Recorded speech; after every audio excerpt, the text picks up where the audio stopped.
نحمده ونستعينه ونستغفره ونستهديه ونتوب إليه ونعوذ بالله من شرور أنفسنا ومن سيئات أعمالنا من يهده الله فلا مضل له ومن يضلل فلا هادي له أشهد أن لا إله إلا الله وحده لا شريك له وأشهد أن محمدا عبده ورسوله اللهم صل وسلم وبارك على محمد وعلى آله وأصحابه ومن جاهد بهديه واستنى بسنته واهتدى بهديه إلى يوم الدين يا أيها الذين آمنوا اتقوا الله وقولوا قولا سديدا يصلح لكم أعمالكم ويغفر لكم ذنوبكم ومن يطع الله ورسوله فقد فاز فوزا عظيما أما بعد فإن أصدق الحديث كتاب الله وخير الهدي هدي محمد صلى الله عليه وسلم وشر الأمور محدثاتها وكل محدثة بدعة وكل بدعة ضلالة وكل ضلالة في النار اللهم يا ربي لك الحمد كما ينبغي لوجهك الكريم وعظيم سلطانك اللهم زدنا علما وارزقنا فهما اللهم زدنا ولا تنقصنا واعطنا ولا تحرم علينا اللهم اهدنا بهديك وانصرنا بعونك يا أرحم الراحمين اللهم طهر قلوبنا من النفاق وأعمالنا من الرياء وأعمالنا الكذب ولا تستمع القول واتبع أحسنه إن الحق واتباع الباطل وارزقنا الحمد لله العالمين. Muka surat 58. Masih lagi kita pada tajuk di antara hukuman dosa dan kemaksiatan pada kitab Ad-Da' wad-Dawa. Di antara hukumannya, hukuman orang yang melakukan dosa dan melakukan maksiat adalah apa yang Allah tanamkan di dalam hati pelaku maksiat berupa ketakutan dan kecemasan.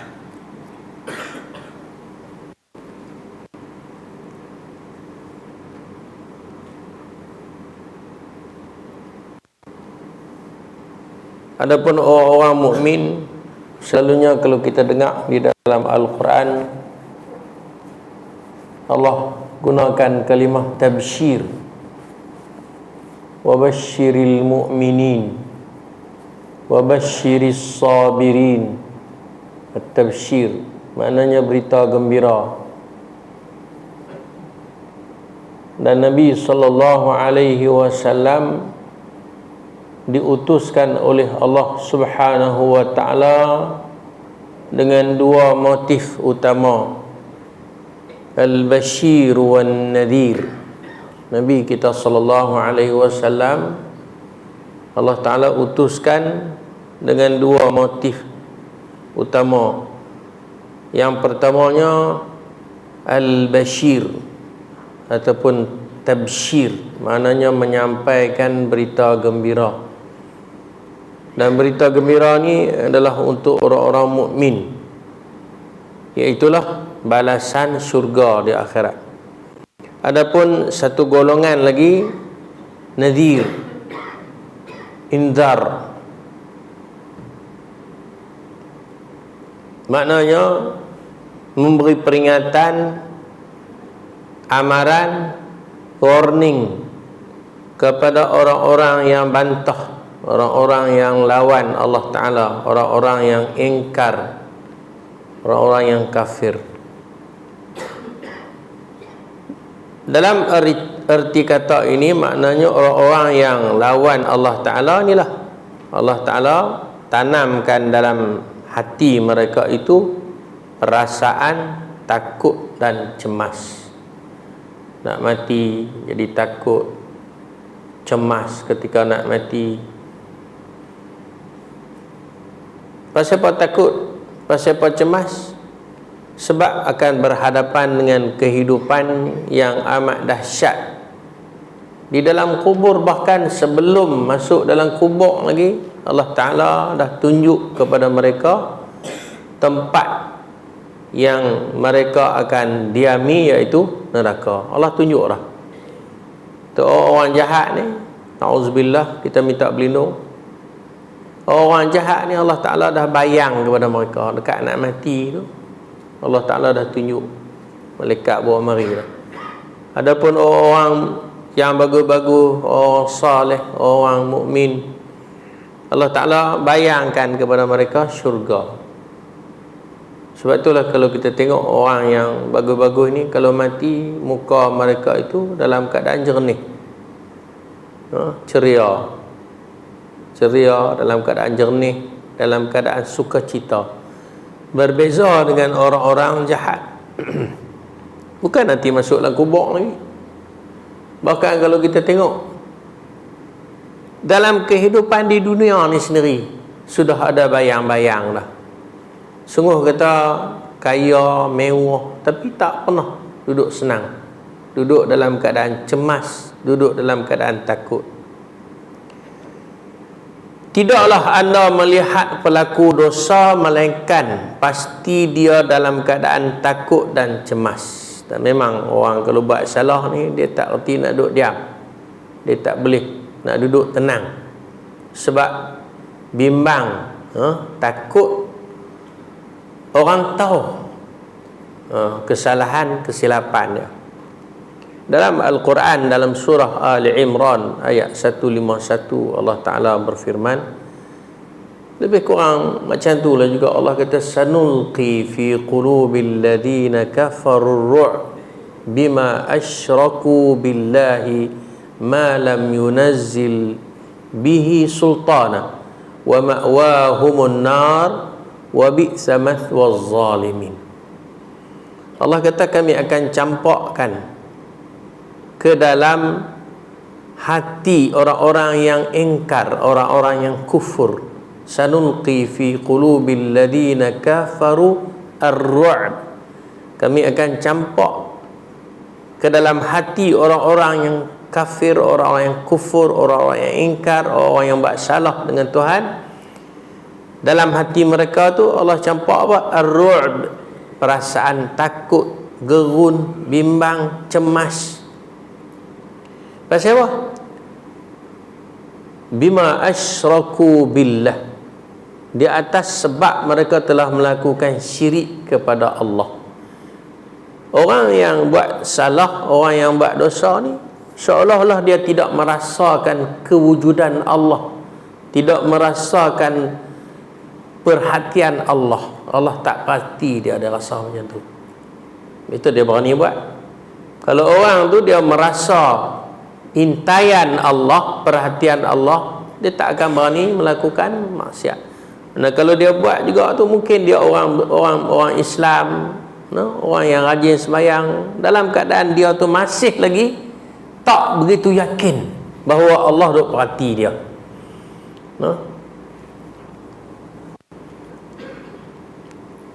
Wa ma'wahumun nar, dan tempat kembali mereka itu adalah neraka. Wa bi'sa mathwaz zalimin, dan neraka itu adalah tempat kembali yang amat-amat buruk bagi orang-orang yang melakukan kezaliman. Jadi kita jagalah dalam kesempatan yang masih ada pada kita lagi, sisa-sisa hidup, dengan yang Allah bekal, yang Allah bagikan kepada kita ni.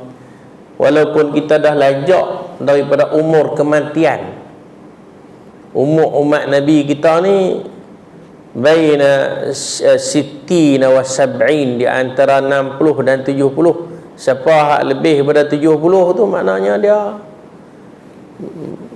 lebih daripada subsidi dah tu. Maknanya mungkin Allah Ta'ala bagi peluang kepada dia dengar sepatah dua lagi nasihat, nak bertobat. Dan Allah Ta'ala Dia nak mengampunkan dosa seseorang itu bukan nanti lama dah. Sedah-sedah ya. Yang pentingnya kita betul-betul ikhlas. Kita betul-betul ikhlas kembali kepada Allah Azza wa Jalla.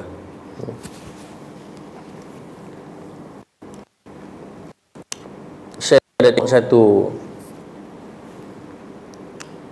berita tentang seorang yang dia ni pemabuk lah. Tak tahulah.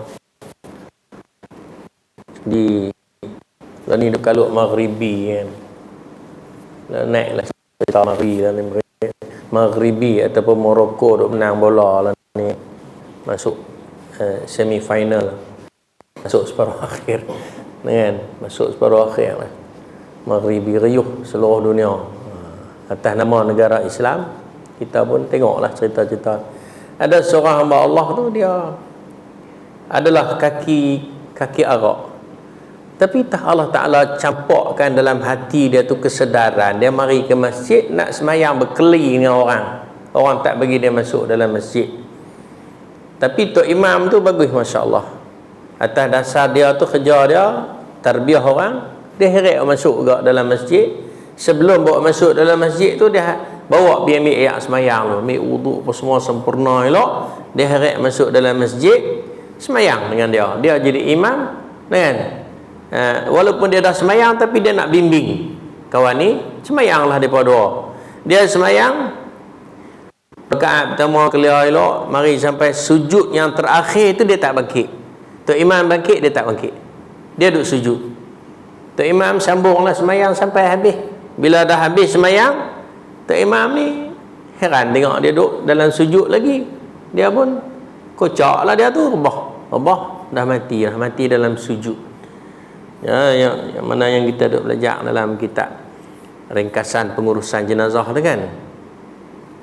Maknanya di antara tanda-tanda husnul khatimah lah maknanya bukan payah mana pun. Kalau Allah nak bagi tambah kita duk rajin berulang mari masjid, cuma sikit ya, kita jangan silap tak ada ikhlas.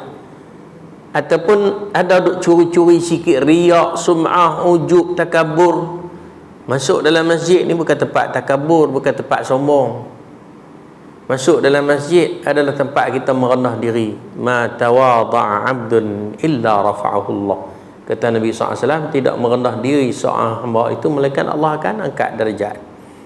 Jangan duk kata kita lah yang paling alim, jangan kata kita yang paling warak, jangan kata kita yang paling kuat amal ibadat, jangan kata kita lah yang paling betul amal kita. Jangan. Semata-mata apa yang kita buat ni semata-mata tadarru', tawadhu' kita kepada Allah Azza wa Jalla. Itu je. Yang besar kok mana pun Allah. Yang besar kok mana pun Allah. Yang hebat kok mana pun Allah. Yang rajin kok mana pun Allah. Semuanya Allah belaka.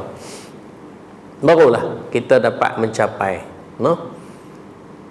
Satu benda yang kita nak kena sedar di akhir zaman ni bukan ramai sangat orang bagus-bagus. Tak ada. Allah kata dalam Quran, thullatun minal awalin wa qalilun minal akhirin. Thullatun minal awalin, ramai sangat di kalangan orang yang awal-awal dulu ni, yang di zaman permulaan Islam dulu ramai. Yang ahli syurga ni.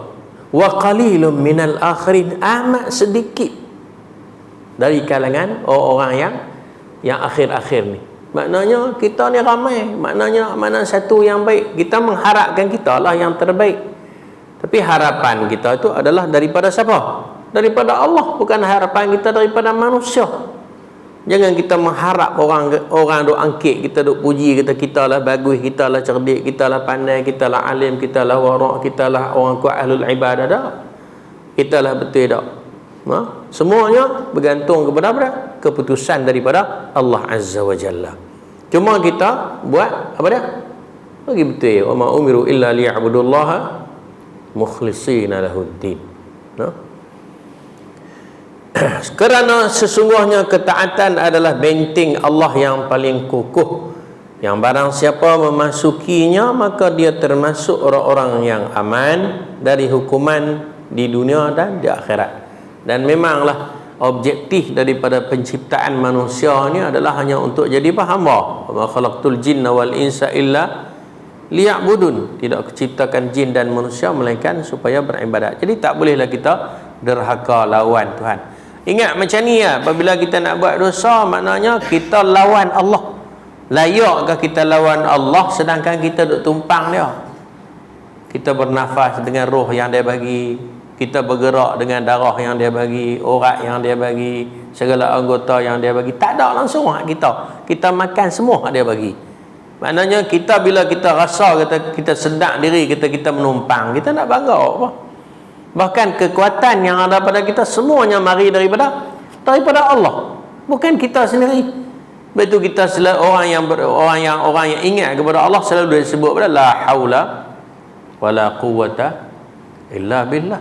No, la haula wala quwwata illa, tidak ada daya, tidak ada upaya, tidak ada kekuatan melainkan dengan Allah. No. Okey, itu yang pertama. Maknanya orang yang melakukan dosa dan maksiat ni, Allah humbankan, Allah Ta'ala campurkan ke dalam hati dia tu perasaan pada takut, cemas, duduk tak tenang. No? Allahu Akbar. Dalam satu hadis yang sahih yang diriwayatkan oleh Imam Ahmad, Nabi SAW bersabda, al-birru husnul khuluq.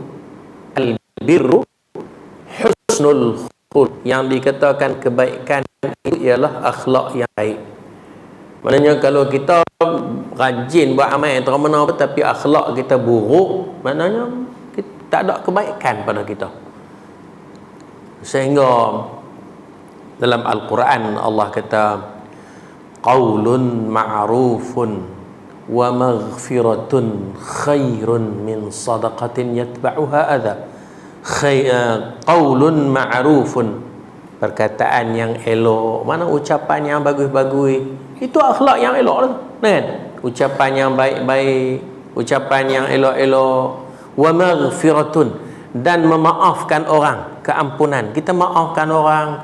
Kadang-kadang orang buat salah kepada kita, kita ingat kita pun ada buat salah ke orang. Bila kita buat salah ke orang, kita amat mengharapkan orang maafkan kita. Begitulah juga bila orang buat salah kepada kita, kita pun kena ada orang kata keringanan hati untuk memaafkan orang. Allah kata qaulun ma'rufun, perkataan ucapan yang elok-elok, yang bagus-bagus. Wa maghfiratun, dan keampunan, memaafkan orang lain, khairun, adalah lebih baik, min sadaqatin, daripada sedekah yang diikuti perbuatan yang menyakitkan hati orang. Khairun min sadaqatin yatba'uha adha, perbuatan yang menyinggung perasaan orang. Kita bagi ke orang, kita sedekah ke orang, tapi diiringi dengan sikap kita yang menyebabkan orang terasa tak elok. Bahkan kalau kita bercakap tu lebih bagus lagi. Kita bercakap dengan orang elok, itu lebih bagus lagi. Sebab itu Nabi SAW sebut dalam hadis dia kata, al-birru husnul khuluq. Katakan kebaikan itu, kebajikan itu ialah akhlak yang elok.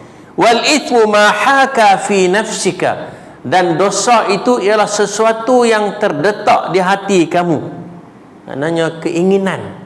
Bila kita teringin nak buat, mana kita berburuk sangka, kita sangka yang tak elok tu dikirakan benda yang tak elok dah, isim, dosa dah.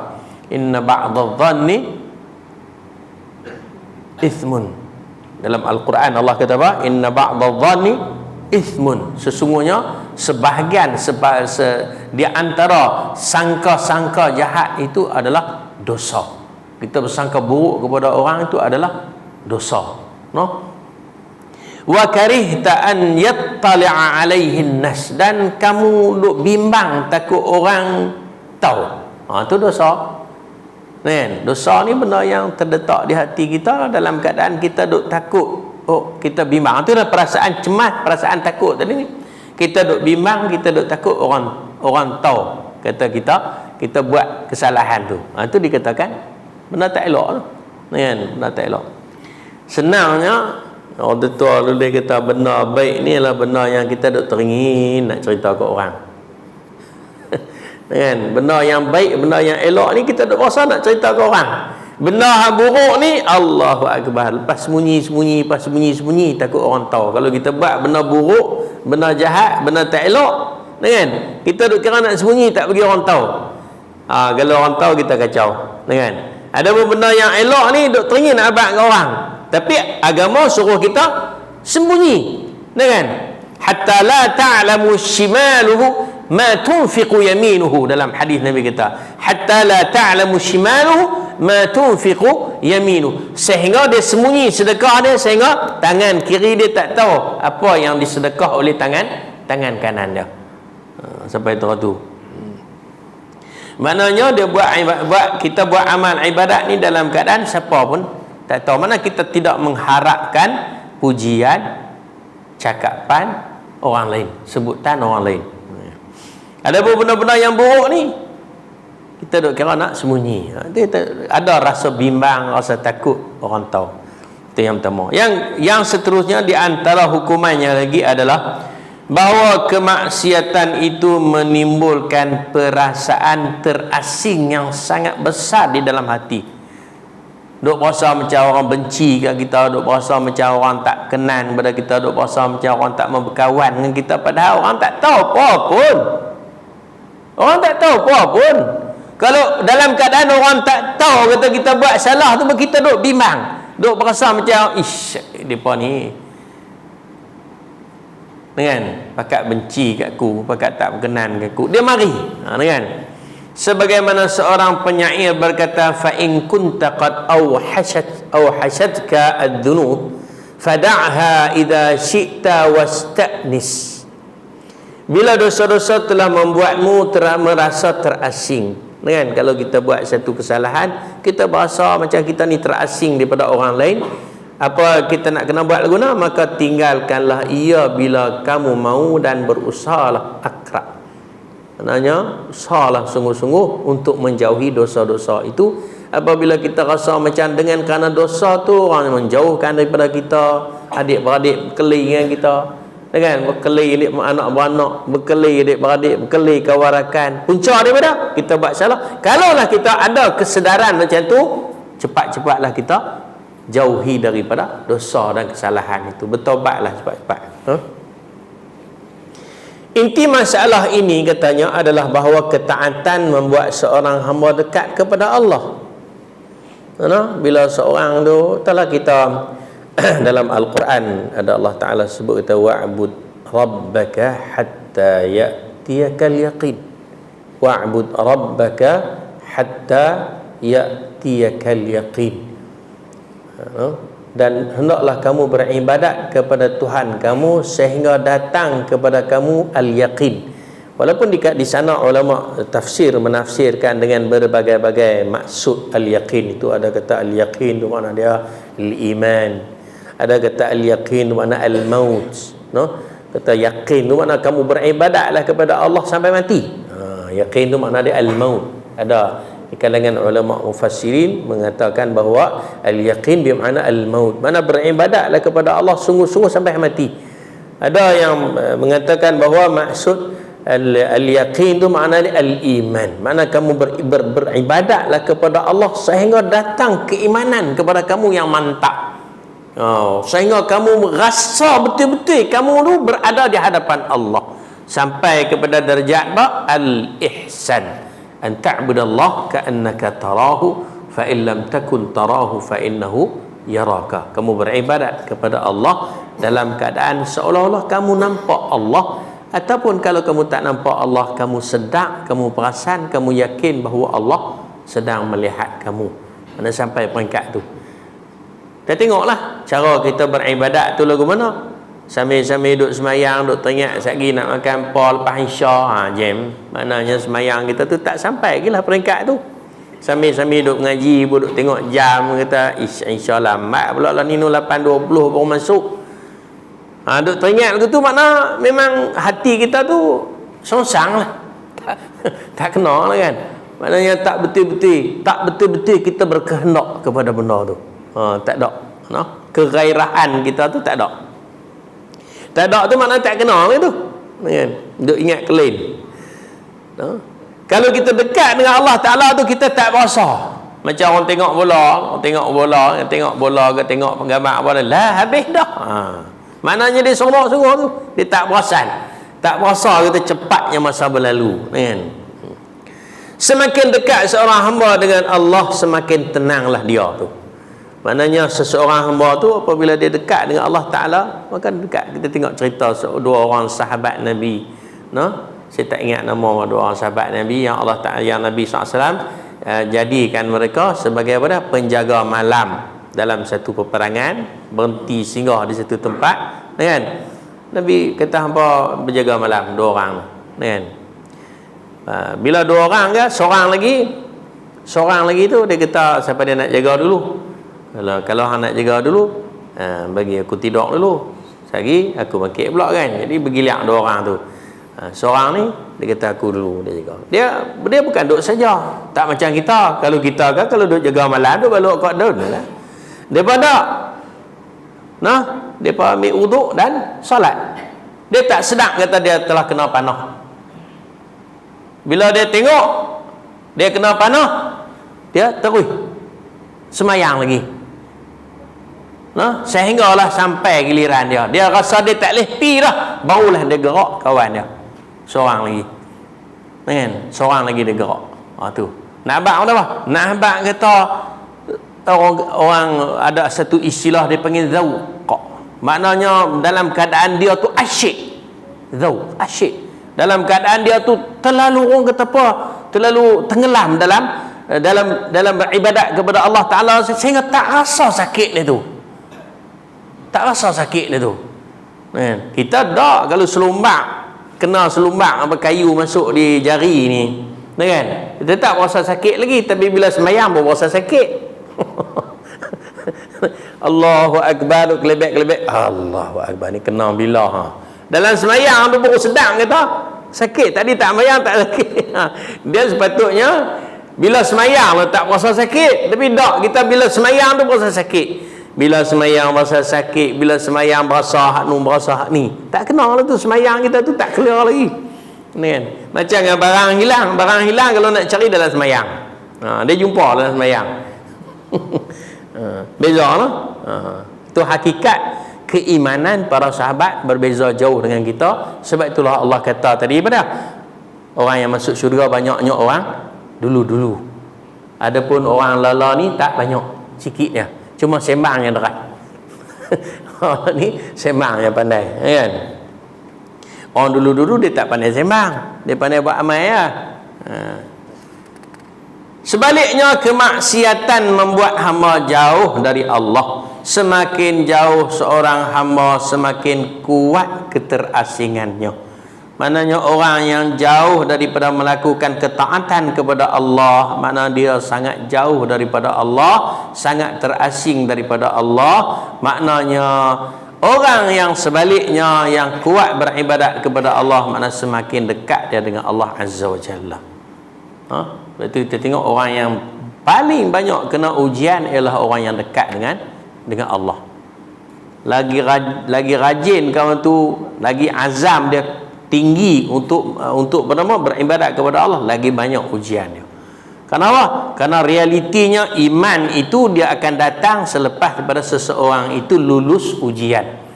Hasiban nasu an yutraku an yaqulu amanna wa hum la yuftanun. Hasiban nas an yutraku an yaqulu amanna wa hum la yuftanun. Adakah cukup seseorang itu mengatakan dia beriman sudah cukup sedangkan dia belum diuji? Walaqad fatanna alladhina min qablihim fala ya'lamanna Allahu alladhina sadaqu wa la ya'lamanna al-kadhibin. Sedangkan Allah Taala telah menguji umat-umat terdahulu, maka lepas pada ujian itu nyatalah orang mana yang beriman betul, orang mana yang dusta pada imannya. Memang maknanya selepas pada ujian kita tahulah, macam kita lah tengok lepas Ramadan, kita tengok hak mana lulus, hak mana tak lulus, kan? Lepas Ramadan, lepas buka puasa tu boleh kita tengok dia tiba yang pada 3 jam mana tak lulus lah puasa dia tu, mana dia hanya berpuas bukan berpuasa. Matlamat dia puasa nak balas dendam lepas maghrib tak lagi. Dia boleh tengok, murtabak dia tiba 2 biji, pihul apa semua. Maknanya tak menasabah bagi dia habis banyak tu makanan kan, tak munasabah bagi dia. Maknanya yang kuatnya sebenarnya nafsu dia, iman dia tak tahu mana, dia tak boleh tahan. Dia boleh tahan sekat siang hari tu ya kan. Semakin jauh seorang hamba, semakin kuat keterasingannya. Makna dia bila seorang tu jauh dengan Allah, semakin jauhlah dia, semakin kuatlah, besarlah jarak dia, keterasingan. Penyebab keterasingan adalah hijab. Hijab ni makna dinding. Macam tu hijab lah tu. Tu tirai tu kan hijab tu, dinding. Bila tutup tak nampak lah belah sana kan. Begitulah juga seorang penyebab keterasingan adalah hijab. Berasa terasing kita dengan Allah, berasa terasing kita dengan oleh orang lain. Sebab apa? Sebab ada dinding, tabir antara dirinya dengan Tuhannya. Ada halangan, ada tutupan. Semakin tebal tabirnya, maknanya semakin tebal dinding tadi ni, semakin bertambah keterasingannya. Maknanya tuan-tuan dan puan muslimin dan muslimat, orang yang banyak sangat buat dosa dengan Allah Ta'ala, teballah dinding dia, menghalang dia dengan Allah Ta'ala. No? Apabila dia minta, dia tak dapat. Ataupun apabila dia minta, dapat, tapi dalam keadaan Allah bagi ke dia dalam keadaan marah. Dia panggil apa? Al-istidraj. Allah bagi dalam keadaan marah. Bagi supaya dia bertambah teruk lagi. Nak minta berlindung, na'udzubillah. Semakin tebal tabirnya, maknanya dinding ni semakin tebal kerana kemaksiatan dia yang kuat, yang besar tadi, yang banyak, semakin bertambah keterasingannya. Maknanya dia akan berasa lebih jauh dia dengan Allah. Maknanya apabila dia jauh dengan Allah, Allahu Akbar. Allah kata dalam Quran, Allah kata wa man a'rada an dzikri fa inna lahu ma'isyatan dhanka. Allahu Akbar. Minta berlindung, tuan-tuan jaga. Kita nak mati ni, kita nak masuk dalam kubur lah. Allah kata wa man a'rada an dzikri, barang siapa yang berpaling daripada mengingati aku, fa inna lahu ma'isyatan dhanka, sesungguhnya bagi dia kehidupan yang sangat sukar. Mungkin kita nampak pada pandangan mata kita dia tu mewah, tapi sebenarnya dia hidup dalam keadaan sukar. Dibelenggu dalam hutang, ahlung duk turut lah macam-macam. Kita nampak yang macam dia mewah, kereta 4-5 biji, hakikatnya tak. Dunia ni bukan ada nilai di sisi Allah. Kalau dunia ni ada nilai di sisi Allah, orang kafir mati kerana. Law kanatid dunya tazinu 'inda Allah, kata Nabi SAW, law kanatid dunya tazinu 'inda Allah ma saqal kafiru jur'ata ma'in.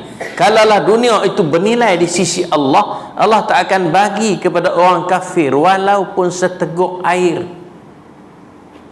Dalam riwayat yang lain, janaha ba'udah, Allah Ta'ala tak akan bagi kepada orang kafir walaupun dunia ni sebesar sayap lalat, Allah Ta'ala tak bagi kepada mereka. Tapi lah dunia ni tak terpakai, tak berguna, tak ada apa, kecuali kalau orang tu pandai, dia guna balik dunia tu untuk tebus guna jadi kebaikan balik, dia dapatlah ganti balik. No? Kemudian bukan sekat kehidupan dia susah di dunia ni, kan? Wa nahsyuruhu yaumal qiyamati a'ma, dan dia akan dibangunkan, dibangkitkan di akhirat nanti dalam keadaan buta. Qala rabbi lima hasyartani a'ma, kata dia, ya Tuhan, kenapakah engkau bangkitku dalam keadaan buta? Wa qad kuntu basira, sedangkan aku di dunia itu melihat. Sepatutnya aku melihatlah sebab aku bukan buta. Qala kadzalika atatska ayatuna fanasitaha, kata Allah, demikianlah balasan. Kenapa? Karena kamu waktu dunia dulu ni datang kepada kamu berbagai-bagai tanda, bukti, ayat-ayat Allah. Allah bagi kamu sakit, kamu tak berasa apa. Sihat balik, kamu buat. Allah bagi kamu kaya, kamu tak berasa nak infak. Allah bagi kepada kamu kesihatan, kamu tak berasa nak pergi masjid, tak berasa nak beribadat kepada Allah. Allah bagi mata kepada kamu, tak mau tengok benda-benda yang elok, asyik nak tengok benda yang tak elok. Allah bagi kepada kamu tangan, tak mau guna untuk kebaikan. Wa kadzalikal yauma tunsa, maka demikianlah pada hari ini pun aku lupa ke hang, aku buat tak peduli ke hang. No? Pasal apa? Pasal atas dunia dulu hang lupa. Jaga elok. Ingat no? Jangan kita berpaling daripada ingat kepada Allah. Ingat kepada Allah. Lagu mana kita ingat kepada Allah, senang ya, bukan payah mana buat dia suruh, tinggal dia lah larang. Hak tu ya, bukan payah mana buat, simple. No? Simple ya, mudah ya. Yang duk jadi payah tu pasal kita keras pedai. Tak mau. Kita tak tahan. Kita tak tahan nafsu kita. Sedangkan orang yang berjaya ialah orang yang tahan nafsu dia. Al-kayyisu man dana nafsuhu wa amila lima ba'dal maut. Kata Nabi SAW, orang yang bijak, orang yang berjaya ialah orang yang boleh tahan nafsu dia, jaga, kawal, kontrol diri dia, dan dia buat amal untuk hari-hari kemudian, hari-hari selepas daripada kematian. Kelalaian itu menyebabkan keterasingan, dan yang lebih berat darinya adalah keterasingan kerana kemaksiatan. Kalau sakat lalai pun dah rasa asing dengan Allah Ta'ala, apatah lagi dengan maksiat, dengan dosa, kata pengarang kita ni. Dan yang lebih berat lagi adalah keterasingan kerana kekafiran dan kesyirikan. La haula wa la quwata. Sebab itulah Nabi kata, inna syirka la zulmun azim, wa inna zulma yaumal qiyamah. Allah kata dalam Quran, sesungguhnya syirik itu adalah satu kegelapan yang sangat besar. Dan Nabi SAW tambah kata, Nabi kata, sesungguhnya kegelapan yang lebih dahsyat ialah kegelapan pada hari akhirat. Nak buat ke mana tuan-tuan? Kalau kita pergi satu tempat kita tak biasa pun, kalau cara gelap kita tak tahu nak berjalan tuan. Kalau rumah kita bermerabak kan, rumah kita bila karan tak ada, kita merabak. Saya tak lama dah 10 minit pun tak boleh pergi mana lah. Sakit kepala lagi 10 minit boleh. Kalau karan tak ada, kena tidur. Kalau duk gagah, duk marah juga, sekali lagi 10 minit lagi, sakit kepala. Ini hak dalam kehidupan yang biasa lah kita lalui. Kita tahu lah tak mana tangga, tak mana pintu, tak mana jamban, tak mana bilik air, tak mana dapur. Kita tahu tu pun kalau tambahlah dalam kubur yang gelap gelemat mahsyar, la haula wala quwwata illa billahil aliyil azim. Dia kata yang lebih dahsyat lagi ialah pada yang lebih berat lagi adalah keterasingan kerana kekafiran dan kesyirikan. Kita mungkin kita tak sembah berhala kan, tak sembahlah berhala, patung-patung kita tak sembah, tapi kita buat syirik yang lebih ditakuti oleh Nabi sallallahu alaihi wasallam. Apa dia? Inna akhwafa syirk indi syirkul asghar ar-riya. Sesungguhnya syirik yang paling aku takut kepada umatku di akhir zaman ni ialah syirik besar, syirik kecil, iaitu syirik tersembunyi, iaitu riya. Kita mungkin tak tembah berhala. Perasaan bengkak hati dalam kita, berasa kita lah segala-galanya, orang lain tak ada apa, itu sudah cukuplah menyebabkan kita mendapat kemurkaan daripada Allah, na'udzubillah. Teruk. Itu dia, umat akhir zaman ni tak banyak yang jadi ahli syurga. Takut. Bukan kata sembang saja-saja tak. Memang ada dalam diri kita tu kebanggaan, kesombongan, kan? Memang ada. Tak usah siapa lah, memang ada. Kalau tak ada benda tu, kita tak boleh buat kerja juga. Tak boleh buat kerja juga. Tak berani nak buat juga. Kena ada juga benda tu, tapi tepat-tepat, kan? Tidaklah anda mendapatkan orang yang melakukan sebahagian dari hal itu. Apa dia sebahagian daripada hal itu? Lalai daripada ingat kepada Allah, melakukan maksiat, kan? Melakukan dosa, dan yang paling berat sekali pada kekufuran dan syirik tadi ni. Dia kata tidaklah anda mendapatkan orang yang melakukan sebahagian dari hal itu, melainkan pasti ia diliputi oleh keterasingan. Mana tak ada manusia yang jenis lalai daripada Allah, jenis buat maksiat, buat dosa, apalagi yang kufur, apalagi yang syirik, melainkan mesti ada dalam diri itu perasaan keterasingan sesuai dengan kadar yang dilakukannya, tuan-tuan. Kalau tak ada perasaan macam tu, dahsyat lagi lah. Dia duk buat dosa tak berasa apa, Mana dahsyat lagi lah. Aku tak ada rasa apa, aku berasa dekat dengan Tuhan padahal duk gelombang dengan dosa. Lagi dahsyat hak ni. Hak ni lebih pada Allahu Akbar nak kata apa tak gamak, tapi katalah Firaun lah cerita dia. Dalam keadaan dia duk buat salah ataupun dia duk berasa tak bersalah sekali. Bila Firaun berasa bersalah? Nak tenggelam dalam laut merah baru berasa bersalah. Dia kata aku nak beriman dengan Tuhan sehingga Allah marah kepada dia. Al-an wa qad asaita. Lah ni baru hang nak beriman, sebelum ni hang dah macam-macam hang buat kat aku. Hang berdosa kepada aku macam-macam, dan hang buat kerosakan atas muka bumi ni macam-macam. Adakah kita nak sampai tahap tu? Na'udzubillah. Soalan ni tak sepatutnya saya tanya lah kepada orang bagus-bagus di masjid ni. Tapi kena ada lah cuitan dalam hati kita, kena ada lah. Adakah aku nak jadi seperti tu, buat dosa tak berasa apa, tak berasa bersalah, buat naya ke orang tak berasa bersalah. Kalau sampai peringkat tu maknanya margia. Pakistan Urdu kata margia. बहुत खराब है Jahannam habis. Maka keterasingan tersebut meliputi wajah dan hatinya. Boleh tengok muka pucat, muka kering, muka tak ada langsung cahaya. Hati dia pun dia jadi keras, tak usah duk kata apa, orang nasihat pun tak dengar. Bahkan lagi orang nasihat lagi dia jadi. Kata lagi orang larang lagi dia pulun. Siapa yang peringkat ni? Allahu Akbar. Kita pun takut nak nasihat dah. Kita hak betul ni pun nak abang kat dia kata tak betul, kita rasa bersalah pula dah. Sampai peringkat tu jengkreng. Kita nak pergi abang kat dia tu, kita pula berasa bersalah pergi abang kat dia, kan? Sampai peringkat tu orang umum tu kata keterasingan tadi. Orang nak masuk dekat dengan dia pun tak berani, padahal dia tu bukan tahu mana pun.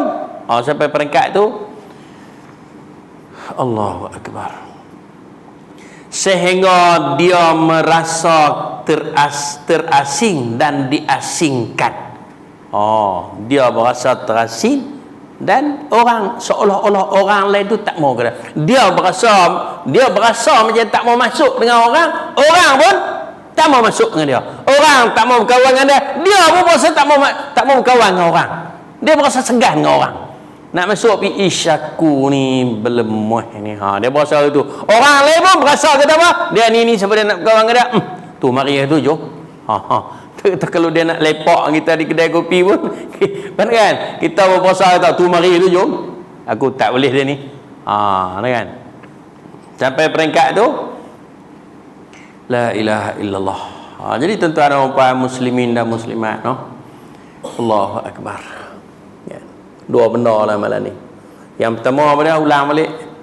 Orang yang rajin buat dosa, rajin buat maksiat ni akan ada dalam diri dia tu perasaan takut dan bimbang, tak tenang. Dia duduk tak tenang, hidup dia tak tenang. Walaupun rumah ada, kereta ada, semua cukup lengkap dah, tapi masih lagi berasa tak cukup, tak tenang. Yang keduanya apa dah? Keterasingan tu. Berasa orang tak mau kat dia pun berasa tak berani masuk kat orang lain. Dia pun berasa tak mau masuk ke orang pun berasa tak mau masuk dekat dia. Dimoga Allah Subhanahu wa taala menjadikan kita dari kalangan orang yang selalu ingat kepada Allah. Ingat, selalu saya duk pesan lah ni supaya kita jangan tinggal apa yang dipesan oleh Nabi sallallahu alaihi wasallam. Tiap-tiap kali lepas sembahyang baca apa?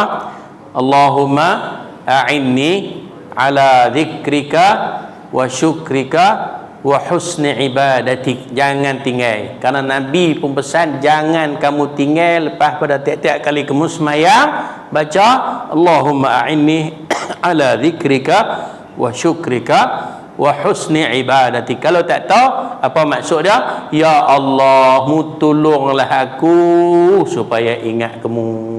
Allahumma a'inni ala dzikrika, ya Allah mu tolonglah aku supaya ingat kamu. Makna dia ala syukrika, dan tolonglah aku supaya selalu bersyukur kepada kamu. Boleh sikit pun tak apa, bersyukur. Dan memang realitinya bila Allah Ta'ala bagi nikmat kepada kita, apa Allah tuntut? Syukur. Bila Allah bagi ujian kepada kita, apa Allah tuntut? Sabar. Dua tu ya. Bila Allah bagi ujian kepada kita, dia nak apa? Nak tengok kesabaran. Bila dia bagi nikmat kepada kita, dia nak tengok apa? Kesyukuran. Dua tu ya. Bukan payah mana pun. The life is very simple. Kehidupan ni sangat mudah. Tapi orang yang buat jadi payah, dia jadi payah. Dia jadi payah lah, kan? Dia jadi payah. Wa husni ibadatika. Tiga kan? Aini ala dzikrika wa syukrika wa husni ibadatika. Dan tolong aku supaya aku buat amal ibadat kepadamu sempurna, elok, tak ada cacat, tak ada celah. Sebab Allah Ta'ala tak akan terima ibadat kecuali yang elok. Pasal apa? Sebab kita pun nak ambil daripada Allah Ta'ala yang elok. Tak ada dalam syurga hak tak elok. Dalam syurga tak ada hak tak elok. Jadi kalau kita nak mana kita pun kena bagi yang elok supaya kita dapat imbalan yang elok. Aqulu qawli hadha wa astaghfirullahal azim li wa lakum wa sallallahu ala Muhammad walhamdulillahi rabbil alamin. Subhanakallahumma wa bihamdika asyhadu an la ilaha illa anta astaghfiruka wa atubu ilaik. Assalamualaikum warahmatullahi wabarakatuh.